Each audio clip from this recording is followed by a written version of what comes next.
Tukiwa tumesimama hivyo tupate kubariki sadaka zetu katika jina la Yesu.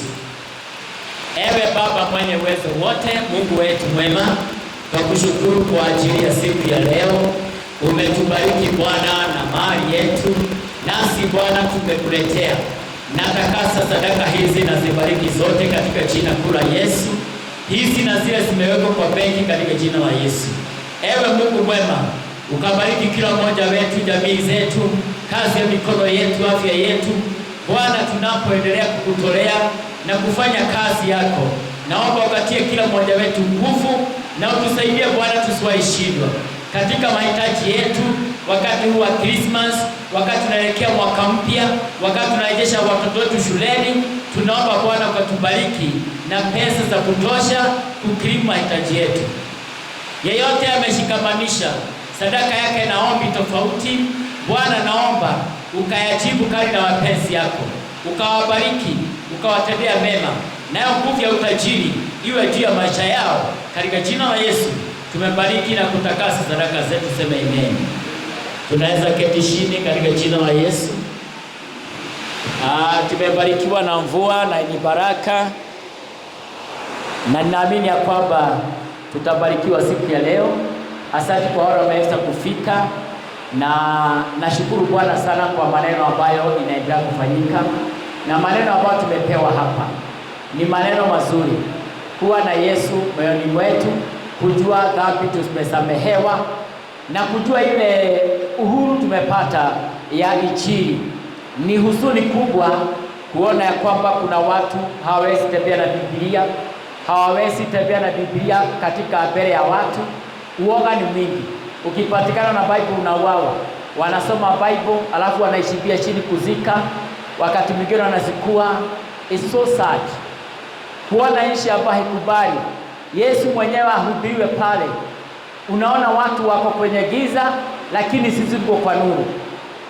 Na ni kweli mengi tumejua, na sisi nasi itabidi tu tuelewe zaidi na tujue jinsi tutakavyo respond kwa hii Injili ya Yesu, jinsi tutakavyoenenda mpaka tumuonyeshe the way you have revealed your truth in us, vile umejidhihirisha kwetu, na sisi tumechukua kwa heshima.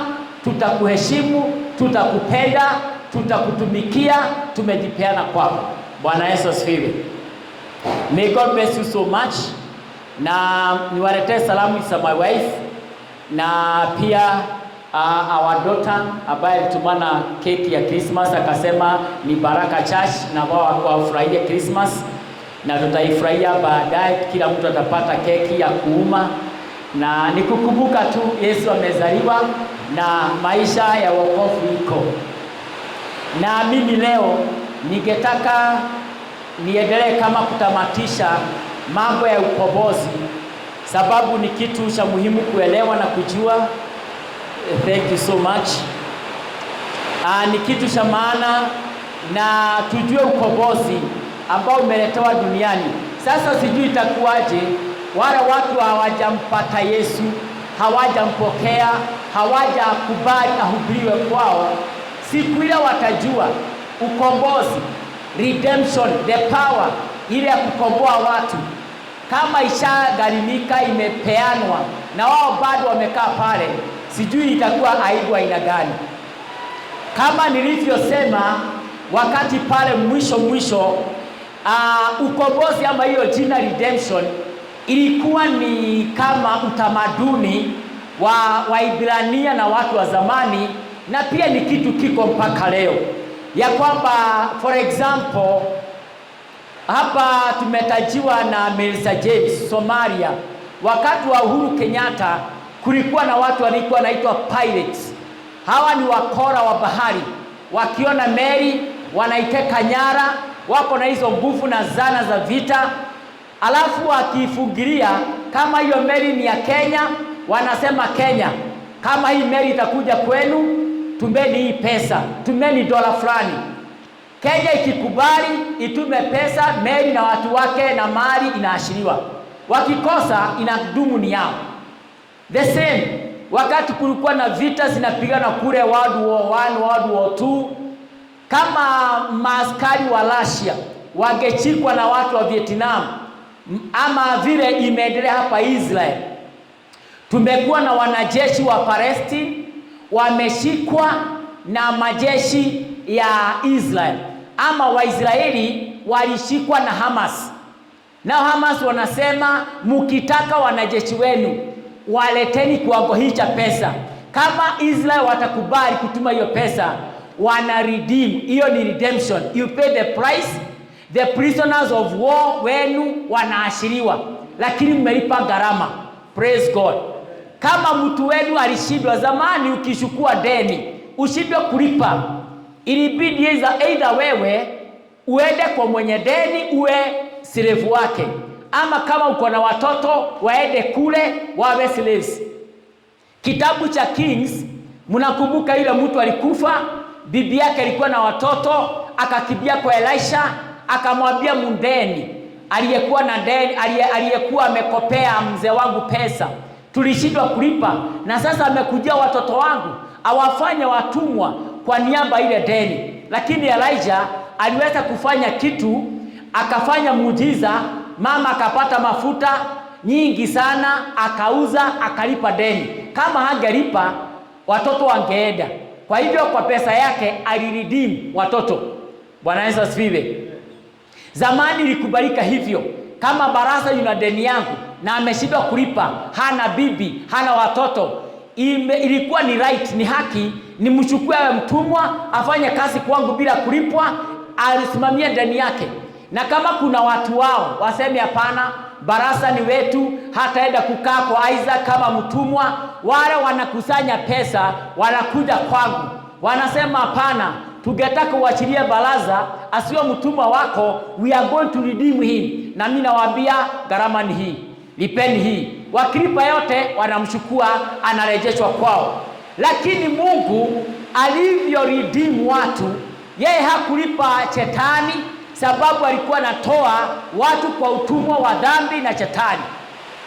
Yeye alionyesha nguvu ya redemption, the power of redemption, apatia watu, sababu Shetani alikuwa amewafinya. Na tukielewa hii mambo ya salvation, hakuna kitu kubwa sisi tunafanya kuweka salvation ifanyike. Hakuna kitu kubwa tunaweza fanya kuleta uokovu kwa watu. Mungu mwenyewe ashauweka duniani, ashauleta. Kile kimebaki kwa mwanadamu ni kuenda na kuchukua. Nipeane mfano mzuri kama gani? Niseme for example, mnajua Wanaisraeli walikuwa siku moja kwa jangwa, njaa ilikuwa imejaa sana, hawakuwa na chakula. Mungu kuna kitu alifanya, alitengeneza mikate, sijui ilikuwa natengenezewa wapi, lakini wakilala waamkapo asubuhi mikate ilikuwa imejaa kule uwajani. Wao ni kutoka kwa nyumba kuchukua mikate, na jioni nyama, alafu wanaingia kwa nyumba wanakula. Hakuna gharama walilipa. Wao ni kutoka tu kuchukua mkate, kuchukua nyama, kukula, kulala.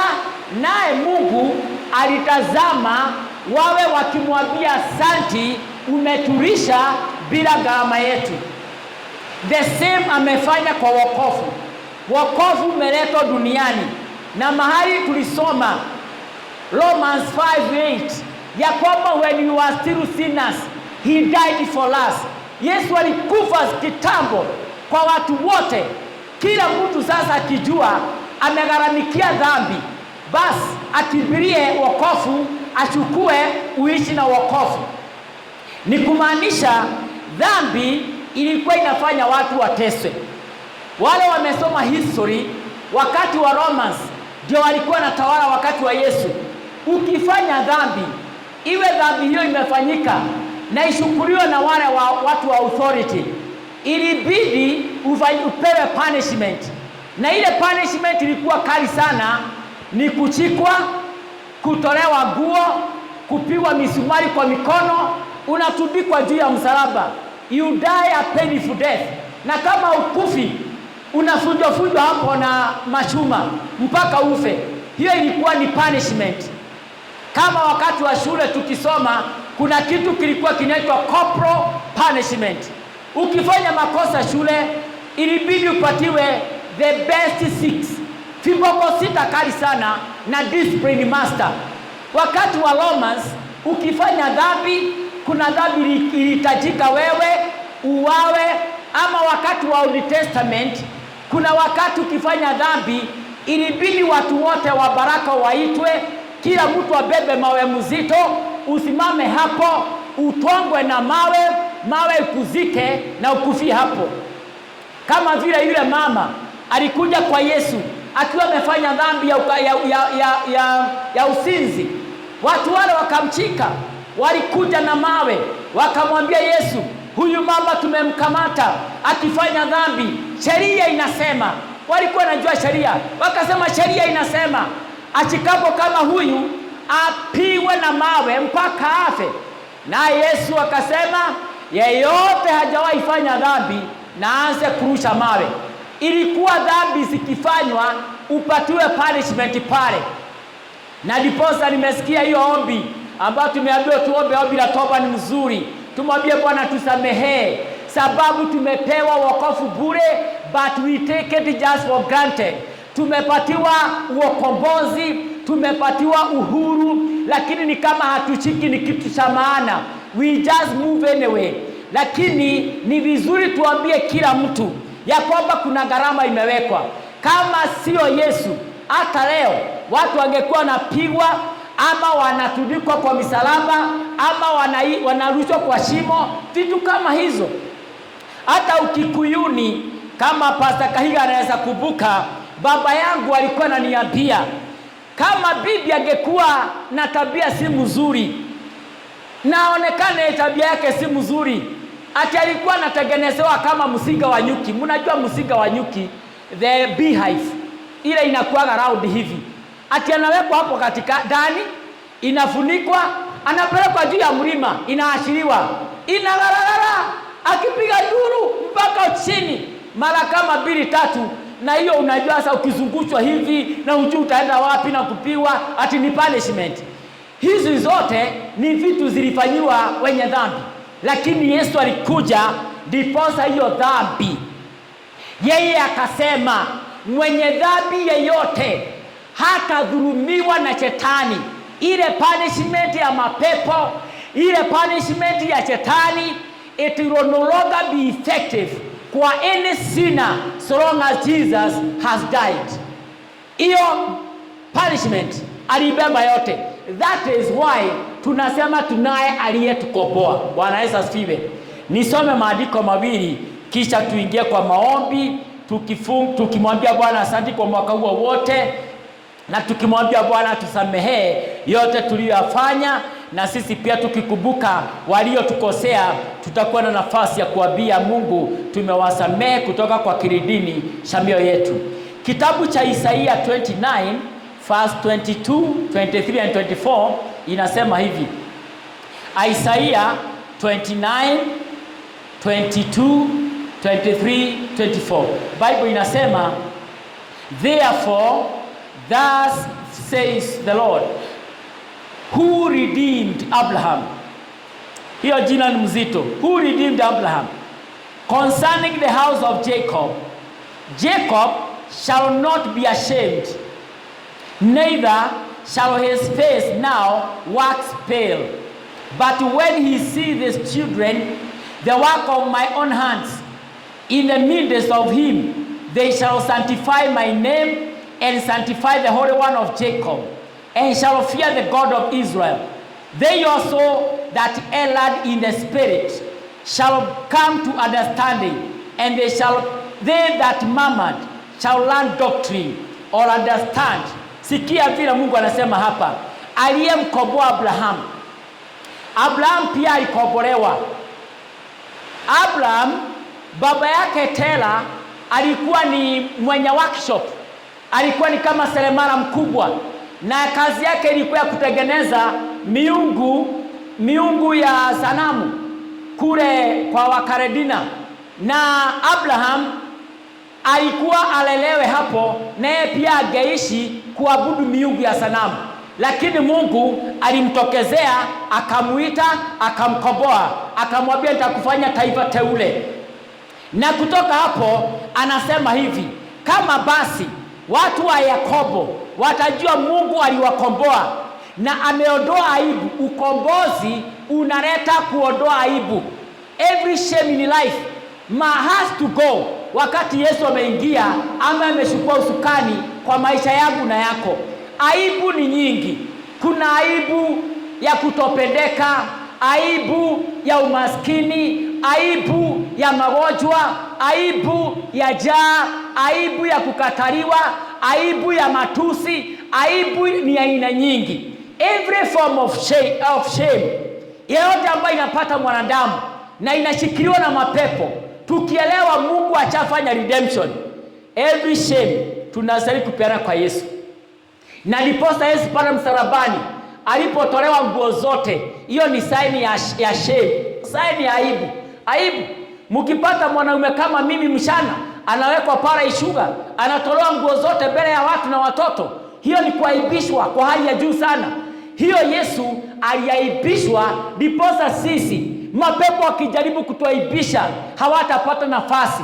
Na aibu ikituangukia mara moja, Yesu anaitoa, sababu tunamwamini. Na ndiposa tunastahili tuambie kila mtu asiyemwamini Yesu, muamini Yesu.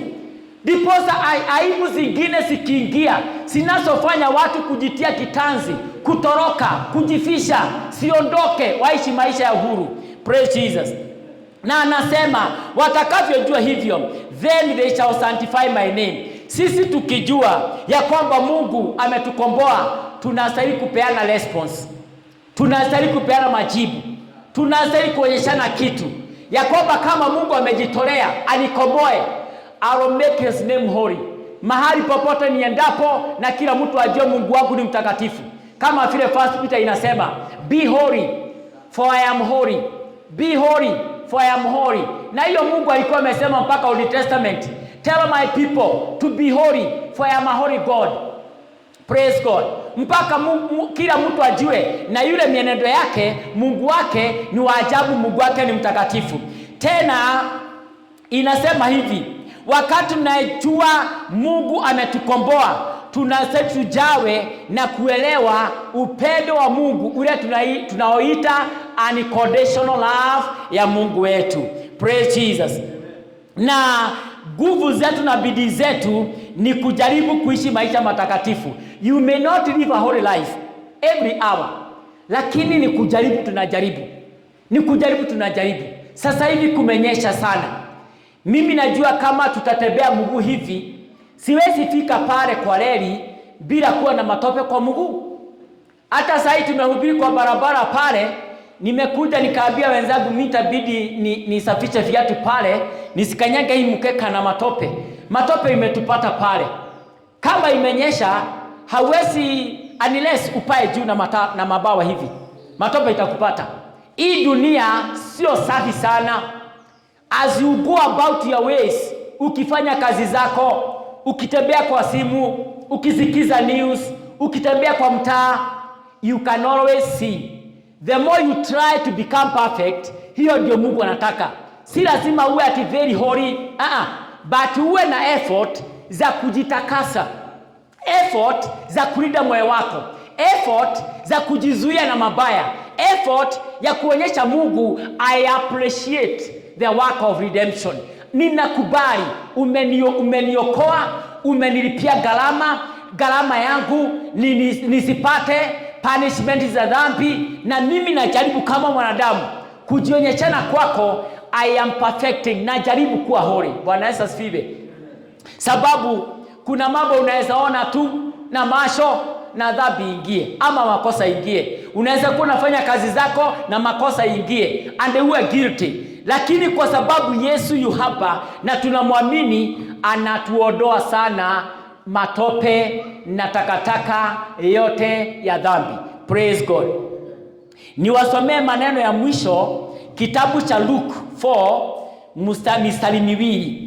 Mstari wa kwanza ni 18 na mnaujua sana, umekuwa quoted kutoka Isaiah 61. Unasema hivi, Yesu akisema, sababu Yesu ndiye mpango wa redemption. Naye Mungu alikuwa anataka kuleta wazo vile nyinyi mnakomboa watu wasione mateso kwa watesi wao, mimi nitamtoa mtoto wangu niwakomboe kwa nguvu ya dhambi. Bible inasema hivi. Yesu akasema, the Spirit of the Lord is upon me. Soma hapo uone. Inasema the Spirit of the Lord is upon me. Yani roho wa Bwana wa baba yake yu juu yake. Because hiyo inasimamia Mungu Baba has anointed me, amenitilia mafuta nifanye kazi hii. Nifanye kazi preaching. I preach the gospel to the poor. He has sent me to heal the broken-hearted, to preach deliverance to the captives, and recovering the sight to the blind, to set at liberty them that are bruised. 19, to preach the acceptable year of the Lord. Nataka uangalie vile Yesu alijitambulisha ama akafanya self introduction ya kazi ambayo amekuja kufanya duniani. Baada ya Mungu Baba kupanga redemption na akaona the whole people in the whole world, kama shetani ataendelea kuwaumiza na dhambi, wakifanya dhambi punishment, wakifanya dhambi punishment. Na pia Mungu Baba halikuwa hivyo. Adam, Eve na nyoka, kila kiumbe hapo kilipewa punishment. Naye Mungu akaona hapana, kama watu wataendelea kufanywa punishment hivi, people will live a very sad life. Very sad. Unaweza ona kwa nyumba, mimi tumefanya dhambi ama nimefanya dhambi na kila mtoto wangu hapo nimemuingiza kwa dhambi. Punishment iingie. Niwe punished, bibi yangu awe punished, watoto wawe punished. Hiyo nyumba yote ni machozi. Hakuna furaha.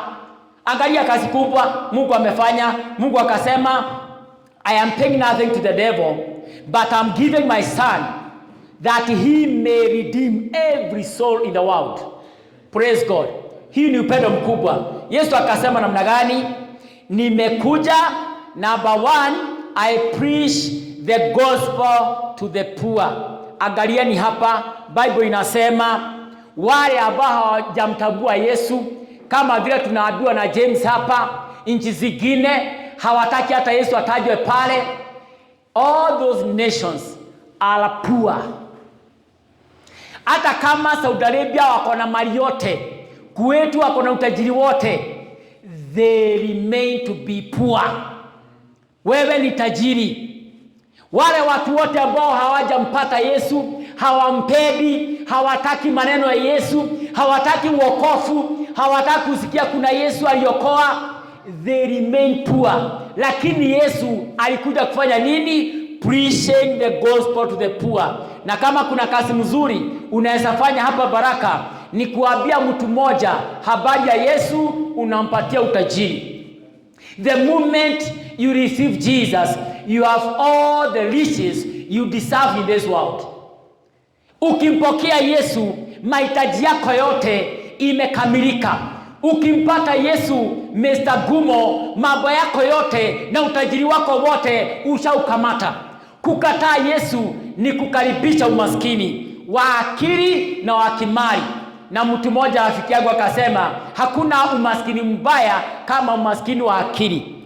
Unaweza kuwa na mali nyingi, lakini kama kwa akili you are poor, it's so sad. Number 2, to bind the broken hearts. Kuna roho sinagawanyika hivi. Na hii watu wa digital wako mbele. Kuna kasaini moja wanawekaga kwa WhatsApp, sijui kama ni WhatsApp, nafikiri ni WhatsApp. Ukiongea kitu ambacho kinaonyeshana hakuna upendo, inaweka sebo ya the heart ikiwa broken 2 times, 2 parts. Hii sign ya roho imepasuka hivi, moja moja. Ukiweka jina ambao si haileti something against love, inasema hiyo roho imekuwa broken. Kuna mambo mengi inafuja watu moyo. Praise God. Na moja ni dhambi. Na kama kuna kitu shetani anapenda ni kufuja roho ya mtu. Ni kufuja roho ya mtu. Mahali tumesomewa na Pastor Kahiga inasema kando ya mambo yote, juu ya mambo yote, linda moyo wako. Maana kwa moyo kwatokea chemichemi za maji ya uhai. Na kwa moyo hapo ndipo Mungu Baba, Mungu Mwana, Mungu Roho, that is the point where they dwell. Na tukifanya science na biology, mtoto anapoubika kwa tumbo ya mama, the first organ to be formed, it is the heart, ni roho. Hapo ndipo chanzo cha uhai wa mwanadamu. Wakati mtoto anafanyika tumbo ya mama, kiungo cha kwanza kufanyika ni heart. Na ndio inaanza kutoa viungo vingine vyote. Naye shetani anapenda kulenga hapo. Naye Yesu akasema kitu kingine nina target ni roho ambazo zimevujika. Nisiunganishe, nifunge. Baada ya kufunga, roho ambayo imevujika ni roho ambayo imegojeka. The moment your heart is sick, you cannot perform. Unaweza kuwa na chakula mzuri lakini you are not enjoying. Unaweza kuwa na kazi mzuri but you are not enjoying. Unaweza kuwa na marafiki wazuri but you never take pleasure in them. Unasikia mambo ni mabaya. Yesu alikuja kurekebisha hali kama hizo. Na wakati tunakubana na watu ambao roho zao zimeinama, we are bridged. Sisi ni wa kuwasaidia kuchikachika hizo roho kuleta pamoja. Nimepatana na mtu mmoja, roho yake imeinama sana. Na ilikuwa imeinama sababu ya matusi, alikuwa ametusiwa sana. Analia, anaongeza sentensi nusu. Ilibidi Mungu akanisaidia, nikamfariji akanyamaza. Siku nyingine nikaambia hapa, mama mwingine akanipigia simu, akaniambia Pastor, nasikia kuwa mtu. Hii nikamwambia acha nikupigie simu, nilikuwa na minutes. Kwa nini uwe mtu? Roho yake ilikuwa imeinama na alikuwa tayari kuua. Tulipoongea tukaongea, kumbe Mungu naye the more nampatia maneno ya Bible, the more naye Yesu anafunga hiyo roho. Mpaka mwisho kaniambia nidahona. Bwana Yesu asifiwe. Hizi roho zikipona, kuna kitu bado Yesu anafanya, kusustain. Anaanza kuilinda. Kilichofanya ifujike, Yesu ana make sure it will never come back. Praise God. Analinda, anaweka ulinzi, anaweka fence, anaweka hedge around the heart that was broken, isije ikavujika tena. Na wakati hata wewe unapata mambo ya kukufuja moyo, remember, kazi kubwa ya Yesu ni kushika hiyo roho yako isianguke, isifunjike, isimame na idumu. Ifanye kitu kingine, ipate kumwambia Bwana asante. Praise Jesus. Ukikumbuka yote umepitia, iliyokufuja moyo, iliyofuja moyo wako vipande, na Mungu amekurejesha, amekupatia amani, unamwambia Bwana asante. Na pia kumfanya hizi roho kumpatia Bwana sifa. Bwana Yesu asifiwe. There is no way you can give God praises if your heart is so broken, haiko pamoja.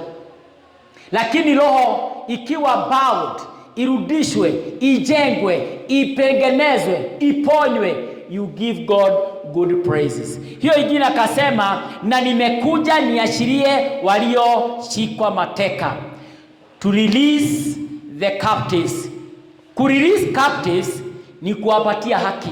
Kama vile niliwaambia, pale zamani, hata hapa Kenya, kama wanajeshi wetu, askari wetu, wale wameenda Haiti, kama anaweza shikwa mateka huko, serikali ya Kenya itabidi ilipe wakora wa Haiti waashiria watoto wetu wafike hapa wasalama. Hiyo ni redemption. Na Yesu akasema, waliotekwa nyara wote mimi nitawapatia freedom. Kumaanisha shetani hata kama hana silaha, kuna mateka anaweza shika watu awaweke kwa cell.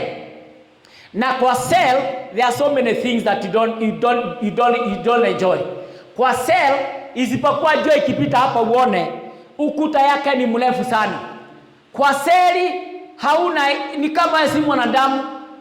Kwa seli ni kama hauna watu wenu, ni kama huna uamuzi wako, na watu wengi wako namna hiyo.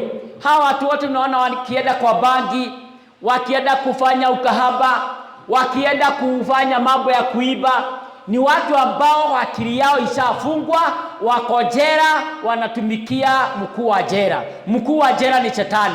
na ni kazi yetu tuwakomboe.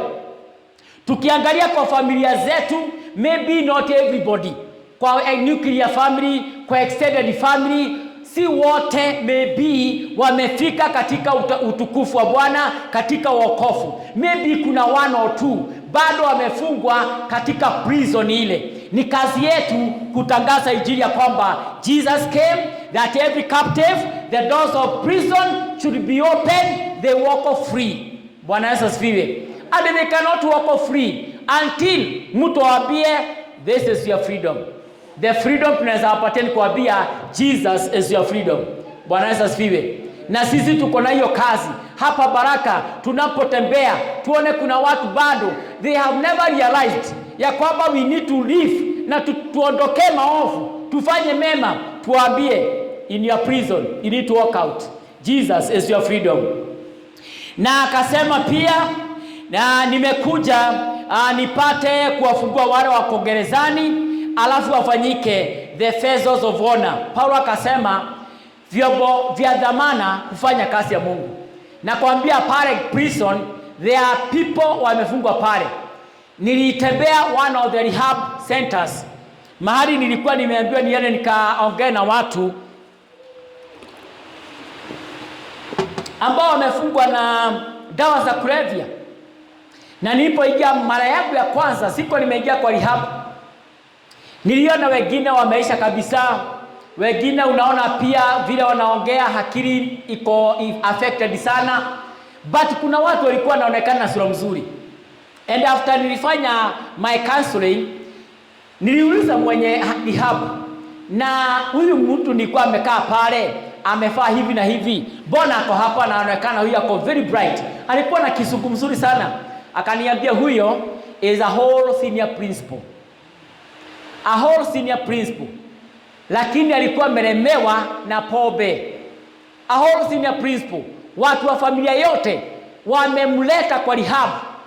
Mahali yako kulikuwa na kasana kandogo kalikuwa kametolewa kwa streets. Sasa wako rumoja. In the prison watu wote wanawekwa kitu ni kama level moja ya kumaanisha you are worthless.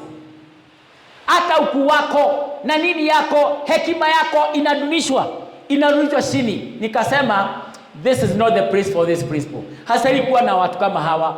Hapana, elimu yake, degree zake, na mtoto kama huyu ametolewa kwa street sababu ya pangi. Hapana, sasa wamewekwa refu moja. Shetani na prison yake ni kuteremusha watu ambao Mungu amewainua. Anajaribu kufuga mahali tu kaba, afrute, adunishe, arudishe chini. But God forbid isifanyike kwetu. Na wale basi tutaona wamefanyiwa hivyo, tuwalilie sana Mungu atumane, wafunguliwe, warejeshewe sehemu yao. Praise Jesus. Yesu akasema kazi nyingine nimekuja kufanya ni wale wako blind, wamekosa njia, hawaoni, that I may recover their sight. Kuna watu bado wako na macho lakini hawaoni. Wako na macho hawaoni. Hata hapa Ishuga, hapa Baraka, kuna jamaa moja alikiri akasema hapana, mimi si wa Yesu, nyinyi ni wa Yesu, mimi ni wa Shetani. Na lakini macho yake ilikuwa sawa, si ndio? Huyo mtu hakuwa kipofu, alikuwa na macho mbili, lakini alikiri hapa hapana, mimi ni wa Shetani. Yesu akasema watu kama hawa wako ambao unaweza waambia the freedom is here, lakini wasongi. Ni kama uende Kingongo prison ama Nanyuki prison kama iko moja, ukuta mahabusu wote pale wanalia, ufungue mlango wa mbele wazi, uweke geti wazi, uambie nao you are free, get out. Wengine watoke, wengine wabaki waseme mimi sitoki hapa sitoki, nakaa hapa. Ni mtu abako na macho lakini haoni, milango imewekwa wazi. We have people like those. Na Paulo akasema there is the God of this world which brideth, ile inafunika na upofu akili za wanadamu wengi. Silaha nyingi Shetani hana, lakini yako na mbinu za kuhangaisha wanadamu. Watu wanafunikwa tu, you cannot see far. Hauwezi ona kama unaweza jitegemea, hauwezi ona kama unaweza fanya uamuzi wako mwenyewe, hauwezi ona kama unaweza Mungu anaweza kuinua kiwango kingine. unaishi na maisha ya uoga. Every time is fear. Will I try this and then I fail, alafu niwe ashamed? Nitasema hii alafu nisekelewe niwe ashamed? Nitafanya wakati Yesu ameingia ndani yako, he is there to guide you. Kila kitu tamani, so long as iko mzuri na inaweza furahisha Mungu, wewe macho yako imefunguliwa, njia ni wazi, move on. Usione kuanguka, usione kushindwa, usione kuhangaishwa, usione watoto kuumizwa, usione kulemewa na kusomesha watoto, usione kulemewa na kupata shamba yako, usione kulemewa na kuwa na nyumba yako. Ona mazuri, sababu Mungu mwenyewe amekuja tutoe upofu tuone mbele. Praise God. Angalia ni vile Abrahamu aliambiwa na Mungu. Alisimamishwa mahali baada ya kuachana na Lot. Akaambiwa sasa tupa macho. Angalia, tupa upande huu mwingine. Angalia sana mpaka mahali macho inafika uwezo wa kuona. Akaambiwa everything you see that I give. Praise God. Kumbe kuona kwetu ni faida kwa maisha yetu. Mungu hakuwa anasaidika akipatia Abraham mali yote, ni Abraham alikuwa anasaidika. Everything tuko naye na Mungu ameweka dunia hii, we need to see. Na kama unastahili kuona, unastahili kuona mbele ya kwamba nitaishi. Siku moja nitakuwa na hii. Siku moja naweza fanya hii. If you are not able to see, to have that vision, you need Jesus atoe upofu uone mbele. Bwana Yesu asifiwe.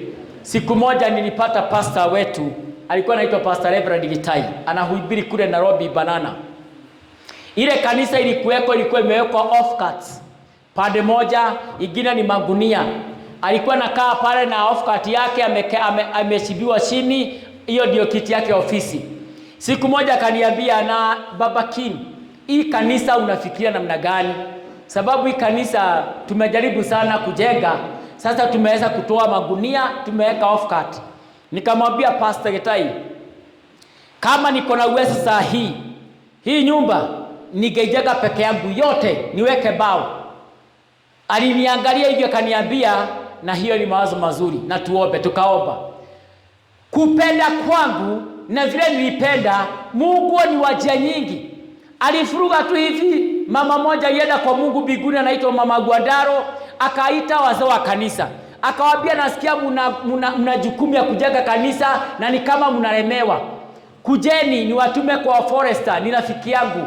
Forester naye alikuwa ameongeleshwa na huyo mama. Aliwaambia wazee wa kanisa, ingieni kwa hii forest.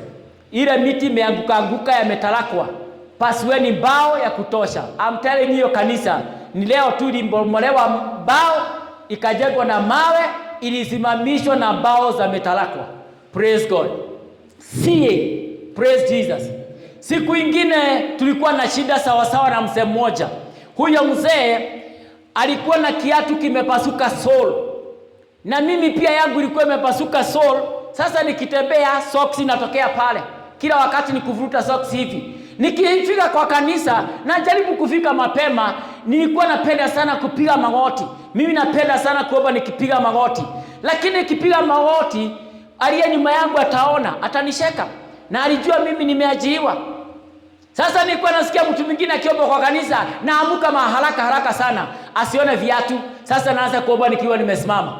Lakini Mungu akanisaidia. Kuna mzee mmoja bado yuko leo pale Weomereri, anaitwa Mr. Diangui, huwa anatengeneza viatu vizuri.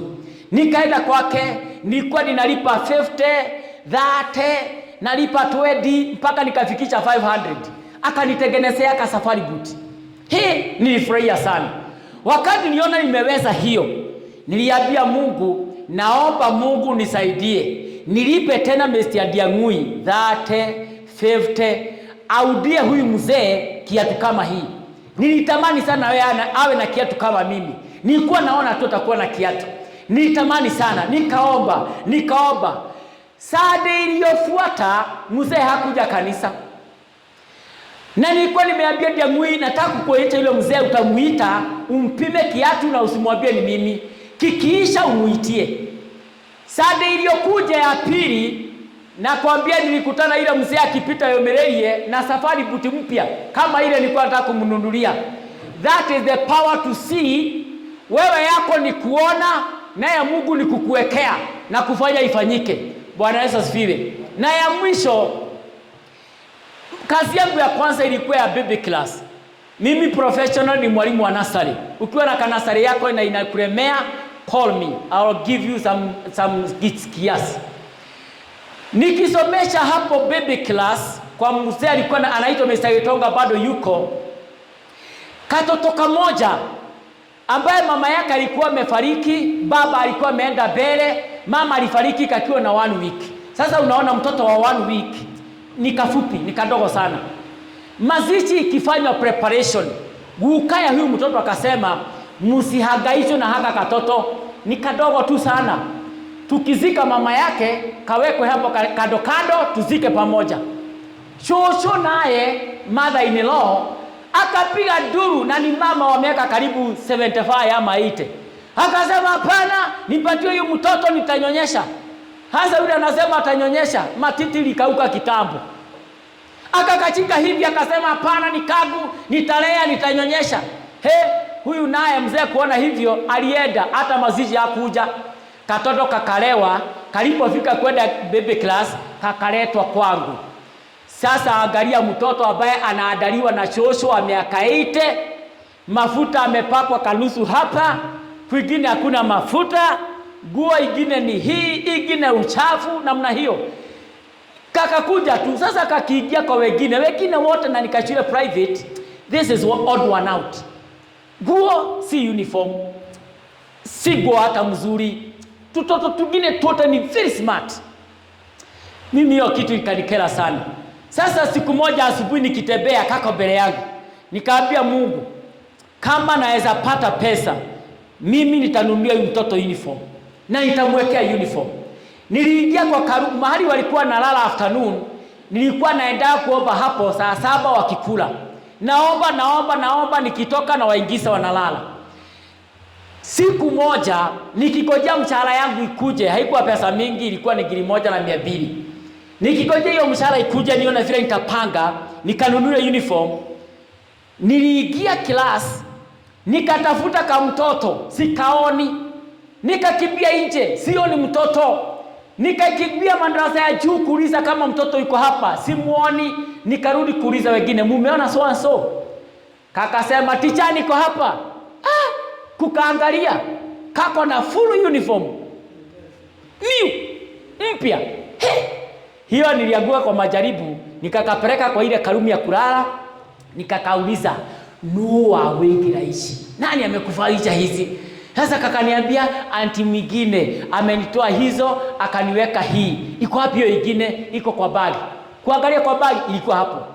Vile sikujua anti huyu ni nani aliyemfalisha uniform, na nilikuwa naomba ni nani, sikujua, but kupenda kwangu na kuona Mungu naye akate.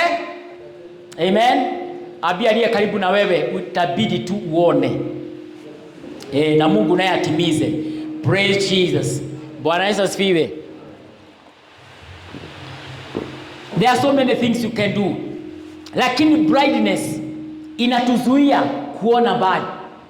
Kuona mbali. Sasa nikiingia hapa nimesema nikipata pesa nitaongea na watu wa Kenya Power walete line mpaka hapa. Hii kanisa iwe na stima. Bwana Yesu asifiwe. Na nikaambia Gumo tutakuwa tukicheza keyboard. Lazima tupange vile power itakuwa hapa.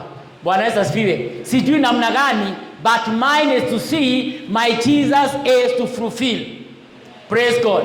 Hata kama kwenu unaona wazazi wako chini na ungetaka uwajengee gorofa, just declare.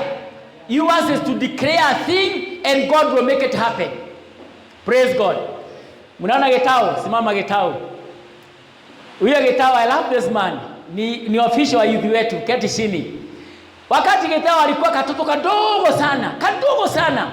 Mama yake alikuwa na kanyumba ile inaitwa single. Ni kama ya either 10 by 10 ama less, kalikuwa kadogo sana. Na ako na watoto, na ametuambia tukuje fellowship. Sasa tukiingia kwa hapa kwa fellowship, na shida hata tunaingia wapi? Namwambia akubali tu tuombe hapa nje. Akasema ndio beni hapo nje. Na yeye akasimama hapa kwa mlango. vile tulikuwa tunaomba, mimi nikasikia kuomba Mungu ampatie huyu mahali pake. Niliomba apewe uwanja na apewe nyumba yake. I'm telling you, mwezi hau kuisha, baba ya John akaitiwa deni. Mtu alikuwa na deni yake, akaitiwa hiyo deni, na nakwambia hakuenda kuikunywa. Alienda kalipa kauwanja alikuwa ameanzisha, akakilia the whole debt. Naye mama ya Gitao kusikia uwanja umelipa yote, alienda akaweka nyumba hapo, akaweka tufikingi, akaweka hii manyasi na teri hivi, akaweka nyumba hapo na majani. Akaniita kaniambia, pasa kuja utufungulie nyumba. Gai, tukaenda mpaka huko kufungua nyumba. Kufika, namuuliza nyumba iko wapi? Ndio hii. Na kweli ni nyumba, sababu ilikuwa nyasi juu, huko wameweka vitu vingine nyingi, lakini ile ifurahi ilikuwa na mama yake. Sikuwa nimeiona. Hiyo nyumba tulitakasa na kufungua kama nyumba mpya ya ghorofa. Mungu tulimuomba hapo, akaendelea kuwapanua. Saa hii zile manyumba ziko kwa hiyo plot. Hakuna nyumba ya matope, hakuna nyumba ya manyasi. Bwana Yesu asifiwe. Sababu you only need to declare a thing, na uone inawezekana, and then God will fulfill. Praise Jesus.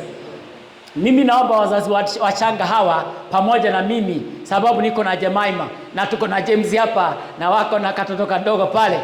Akituone hawa, nyinyi mtatembea sana. Kama James ameenda mpaka Israel, niseme na mimi huyu mtoto wangu, huyu ataenda mpaka Russia, atatembea every nation in this world.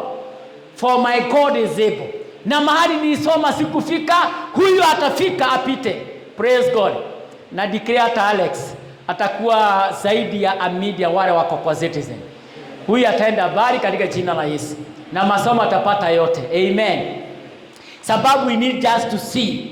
Usipofushwe, sababu unaweza ona zile shida unasumbuka, vile watu hawakupendi, vile economy ni baya, uone with this economy I cannot make it. Kuna mtu aliniambia jana, sioni kama maisha yetu itakuwa sawa. Sioni hii watoto wetu kwanza kama mambo yatakuwa salama. Hii dunia mambo vile iko, mambo itakuwa baya sana. Nikamwambia hapana. Hiyo ni maono vile unaona kulingana vile hali iko sasa. Our God is able to do beyond what we think or we can imagine. Praise God. Mambo itakuwa salama. Amen. Mimi nilikuwa nimeambiwa na baba yangu before aende, ulikuwa wakati wa Nyayo, akaniambia na hofu vile na struggle kukusomesha. Mimi sijui kama wewe utaweza kusomesha watoto wako, lakini alikuwa naomba sana.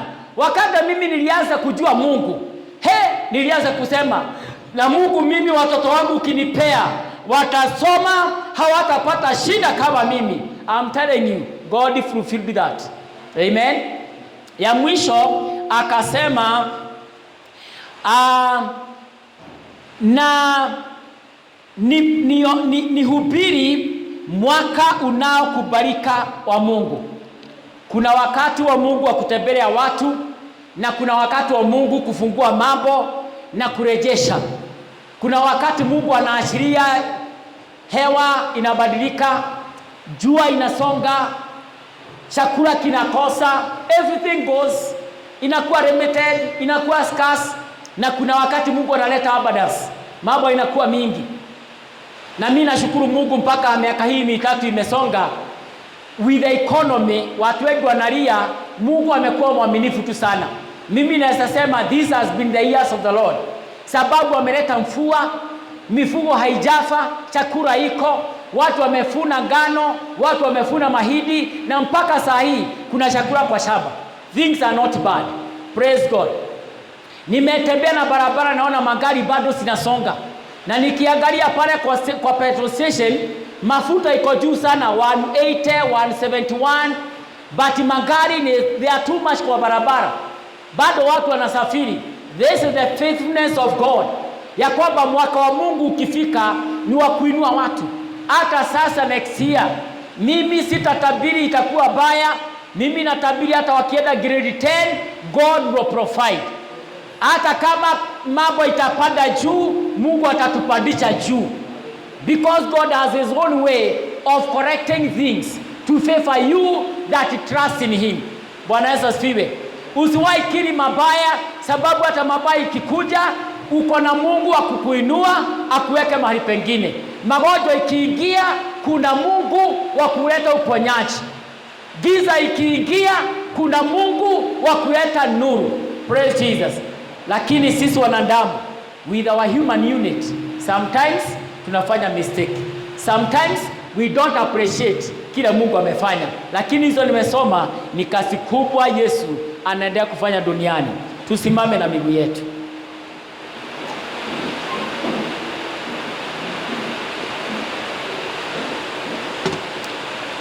Ningetaka uinamishe uso wako, uangalie mwaka huu since January mpaka saa hii. Kazi nyingi Mungu ametufanyia. Kama ingekuwa kama wakati wa shule, ukifanya kosa unapigwa kiboko, ukifanya kosa unaambia usafishe shoo, ukifanya kosa unaambia enda umoe kile kiziki. Kama Mungu angekuwa akifanya na hiyo, ile makosa umefanya tangu Januari, kiboko ngapi ungekuwa umeshapwa? Fiziki vingapi ungekuwa umeng'oleshwa? Choo aina ngapi? Choo ni kama choo za the whole Africa ungekuwa umeosha. Lakini Yesu alikufa na akafanya kazi kubwa. Kila kosa iondolewe, kila dhambi iondolewe. Sisi tunakosea watu, sisi tunamkosea Mungu, lakini Mungu hajawahi kosea sisi. There's no way we shall wait for God to come and tell us, atuambie sorry. No way. He cannot wrong us, hawezi. Lakini sisi ndio tunamkosea. We wrong God. Sisi ndio tunafanya dhambi, na yeye ameamrisha dhambi yote hatutapewa punishment. Yesu ndiye amebeba punishment yote. Ningetaka uwe na wakati mmoja wa kumwambia Bwana, mimi nanyenyekea kwako, na mimi Bwana ninaomba msamaha wa dhambi, sababu wewe haujatenda mabaya kwangu, lakini mimi nimekutendea mabaya. Mwambie Bwana, sasa ni wakati, ninaomba msamaha wa dhambi. Ninaomba Bwana unisamehe mahali sija appreciate wokovu wako, mahali sijatoa kinywa changu na sauti yako kuambia asanti. Ni wakati huu natoa sadaka yangu ya kusema asanti kwa kinywa changu. In the name of Jesus. Hingua kanua gaku, fungua kinywa chako. Mwambie Bwana, ni kweli nimekukosea, hujawahi nikosea, sijawahi kuappreciate vizuri ama kuheshimisha yote ambayo umenifanyia, umenitendea. Bwana, wakati mwingine najua makosa yangu, kama unaweza yanakiri, itajaa vitabu vingi. Lakini sasa naomba Yesu, nimeelewa ulikuja kuniondolea dhambi, uliokuja kuniondolea mashitaka yote na punishment zote. Kama ningekuwa punished kwa kila makosa, ningekuwa nimemalizwa, singekuwa na uhai, huzuni ingekuwa inanitawala. Lakini Yesu, umeniondolea hukumu zote, umeniondolea vichapo vyote, umeniondolea mambo mengi maovu. Ninakushukuru Bwana, mwaka unapoenda kuisha, Bwana, nataka moyo wangu niendelee Baba kunisamehe. Nisamehe yale yote nimenena ambayo ilikukasirisha. Wakati wana wa Israeli walipewa mikate, Mungu alikuwa anatarajia wa respond na kutii na kumpenda, lakini kuna siku walinung'unika, naye Mungu akaletea nyoka zikawauma. Mwambie Bwana, mimi sitanung'unika, nitapokea wokovu, nitapokea zawadi ya wokovu kupitia Yesu. Bwana, wewe umenipenda, naomba moyo wangu uwe msafi leo na hata milele. Ningetaka ukumbuke watu wawili watatu ambao walikukosea na ukasikia roho yako imeinama. Ukana kuna mtu alikupeleka hivi na hivi na hukupendezwa na jambo hilo. Ningetaka hata kama unambeba sana, mwambie Bwana, now I lay off every burden in my heart.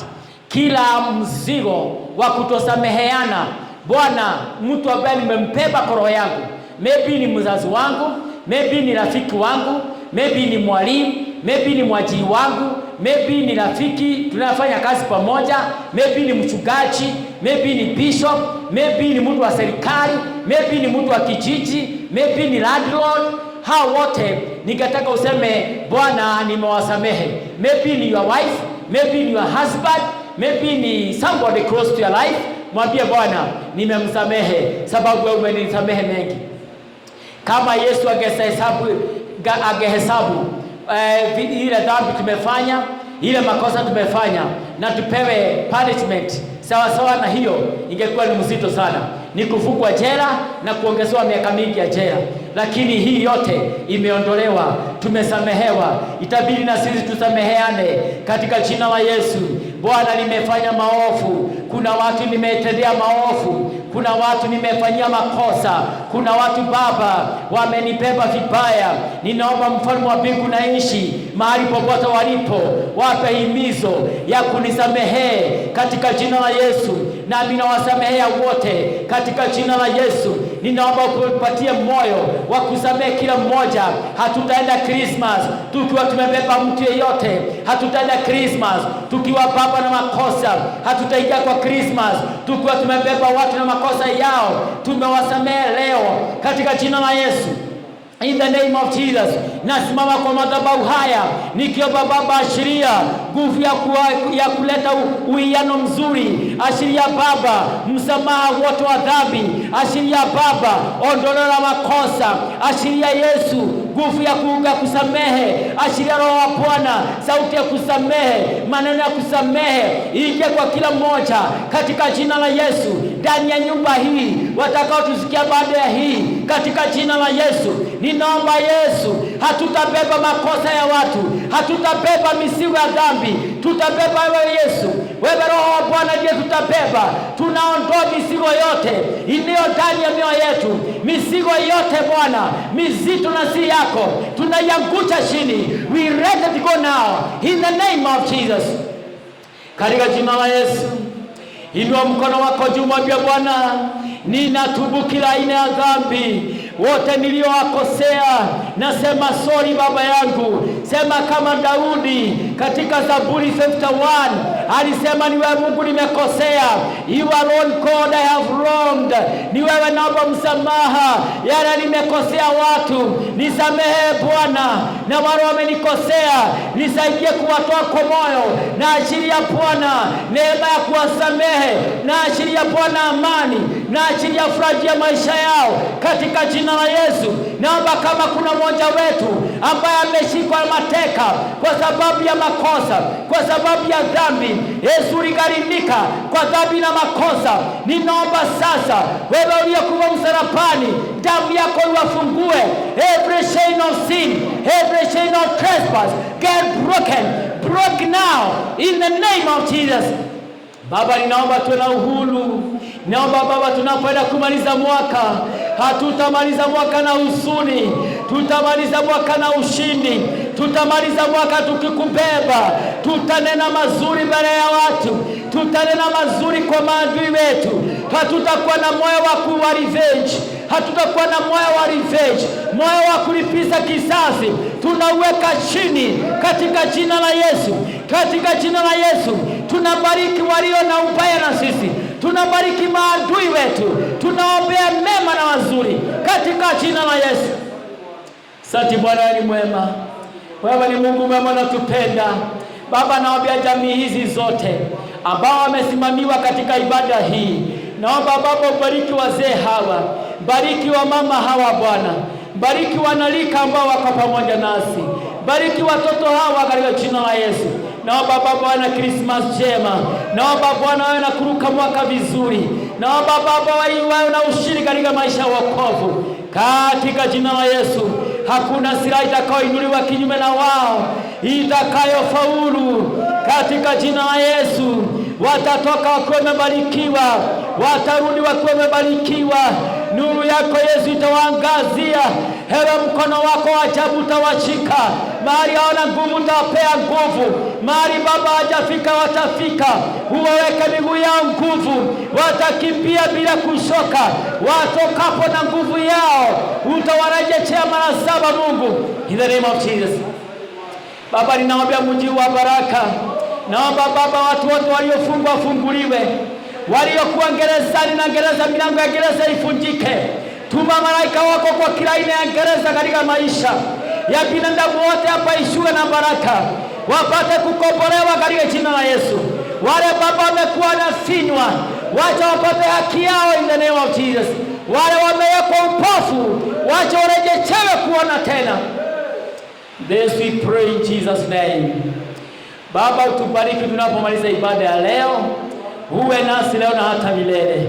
Mkono wako uwe juu yetu, baraka yako iandamane nasi. Katika jina takatifu la Yesu tumeomba na tumeamini, na wateule wote tuseme amen, amen, amen. And now may the grace and the love of God and the fellowship of the Holy Spirit be with us now and forevermore. Amen.